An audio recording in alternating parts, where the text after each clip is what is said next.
அன்பிற்கினிய தமிழ்கடல் வாசக நண்பர்களுக்கு வணக்கம்.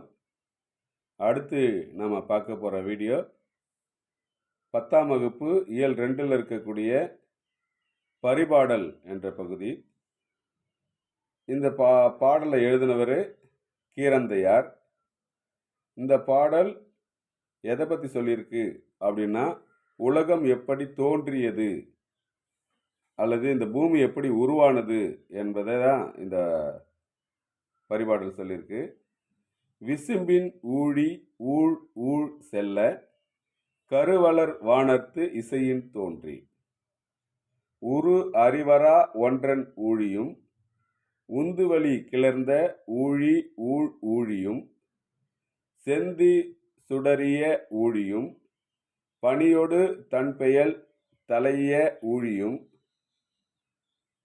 அவையிற்று உள்முறை வெள்ளம் மூழ்கி ஆர்த்தருபு மீண்டும் பீடு உயர் ஈண்டி அவற்றிற்கு உள்ளீடு ஆகிய இருநிலத்து ஊழியும்.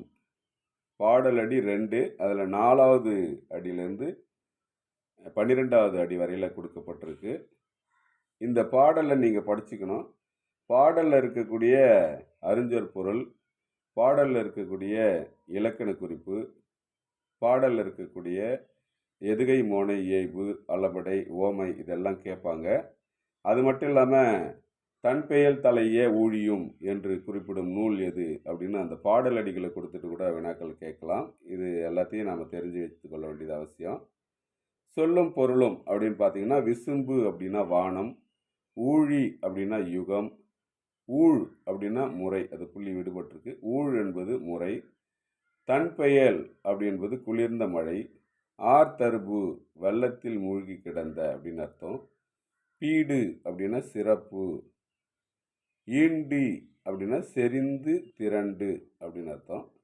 அதில் இலக்கண குறிப்பு பார்த்தீங்கன்னா, ஊழ் ஊழ் என்பது 2 முறை வந்ததுனால அது அடுக்கு தொடர். வளர் வானம் அப்படின்றது வினைப்பகுதியும் பெயர் சொல்லும் வந்ததுனால வினைத்தொகை.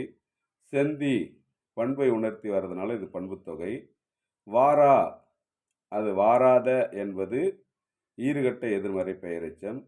தோன்றி மூழ்கி அப்படின்றது வினையெச்சங்கள். கிளர்ந்த என்பது பெயரெச்சம்.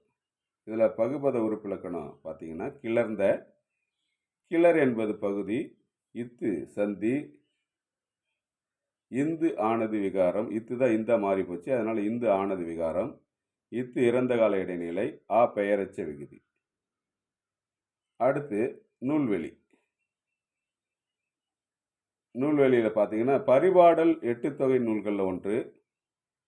நம்மோட பாடப்பகுதியில் வந்திருக்கக்கூடிய அந்த பாடலை எழுதியவர் கீரந்தையார். இந்த பரிபாடலை ஓங்கு பரிபாடல் என்று சங்க இலக்கியத்தில் தனிப்பாடல் புகழ்ந்து சொல்லியிருக்கோம். இது சங்க நூல்களில் பண்ணோடு பாடப்பட்ட நூல். மற்றதெல்லாம் பண் இசையோடு பாடக்கூடியதில்லை. இது இசையோடு பாடப்பட்ட நூல். அதனால தான் பரிபாடல், குதிரையோட ஓசை போல இந்த பாடல் இருக்குன்றதுனால பரிபாடல்னு வச்சுருக்காங்க. உரையாசிரியர்கள் இதில் 70 பாடல்கள் இருப்பதாக சொல்லியிருக்காங்க. அப்போது மீதி பாடல் கிடைக்கல, 70 பாடல் மட்டும் நமக்கு கிடைக்குது. நம்ம பாடப்பகுதி இன்றைக்கி பார்த்திங்கன்னா அந்த 70 பாடலில் 24 பாடல் மட்டுமே கிடைக்குது. அப்போ மொத்த பாடல்களோட எண்ணிக்கை 70, நமக்கு கிடைக்கக்கூடிய பாடலோட எண்ணிக்கை 24. அப்போ 70 24ன்றதை மைண்டில் வச்சுங்க. 2000 ஆண்டுகளுக்கு முன்னர் வாழ்ந்த தமிழ் மக்களின் வாழ்க்கை முறை, சமூக உறவு, அறிவாற்றல், இயற்கை புரிந்து கொள்ளும் திறன் ஆகியவற்றை தெரிவிப்பது சங்க இலக்கியம். இதில் தெரிந்து தெளிவோம் அப்படின்ற பகுதி கொடுக்கப்பட்டிருக்கு. இந்த அண்ட வெளிப்பகுதியில் நம் பால்வீதி போன்ற எண்ணற்ற பால்வீதிகள் உள்ளன. வெளியே நின்று பார்த்தோமே எனில் சிறு தூசி போல கோடிக்கணக்கில் பால்வீதிகள் தூசுகளாக தெரியும்.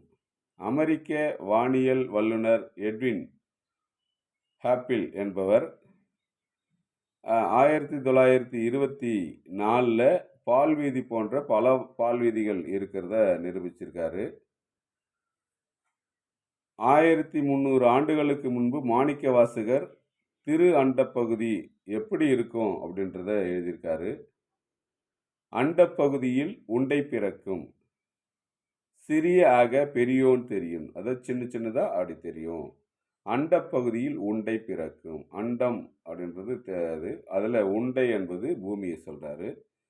பேச்சு வழக்கு சொல்லுதான். இந்த பூமி தட்டையானதா உருண்டையானதா என்ற அந்த குழப்பங்கள் நீடித்திருந்த அந்த காலத்திற்கு முன்பே 1300 காலத்துக்கு முன்பே உண்டை என்ற ஒரு வார்த்தையில உருண்டையாக தான் அந்த பூமி இருக்கு அப்படின்றத அவர் சொல்லியிருக்காரு. வளமான காட்சியும் ஒன்றுக்கு ஒன்று ஈர்ப்புடன் நின்ற அழகினை சொல்வது எனில் அவை 100 கோடிக்கும் மேல் விருந்து நின்றன. நிறைய எத்தனையோ அப்படின்றார். இல்லத்துள் நுழையும் கதிரவனின் ஒளி கற்றையில் தெரியும் தூசு துகள் போல அவை நுண்மையாக இருக்கின்றன. அப்போ மென்மையாக இருக்குது அப்படின்ற செய்தியை அந்த பாடலில் சொல்லப்பட்டிருக்கு. இப்போ நம்ம சரியான விடையை தேர்ந்தெடுத்து எழுதிகளை பார்க்கலாம்.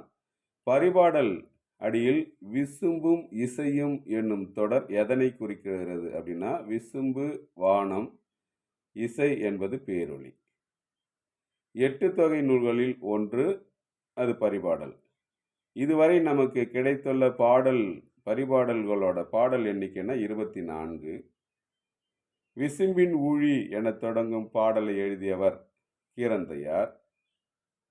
பரிபாடலை எவ்வாறு சிறப்பிக்கப்படும்? ஓங்கு பரிபாடல் அப்படின்னு நம்ம சொல்கிறோம். சங்க இலக்கியத்தில் பண்ணோடு பாடப்பட்ட நூல் பரிபாடல். பரிபாடலில் 70 பாடல்கள் இருப்பதாக கூறியவர்கள் யாருன்னா உரையாசிரியர்கள் தான் அதை பற்றி சொல்கிறாங்க.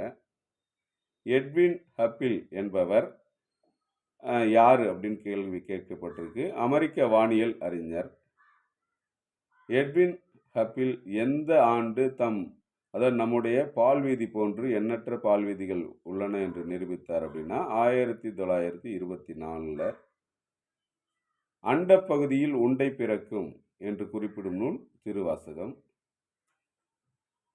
முதல் பூதம் என அழைக்கப்படுவது அப்படின்னா ஆகாயம். ஆகாயத்திற்கு அப்புறம் தான் மற்ற எல்லாமே உருவானதாக சொல்லப்படுகிறது.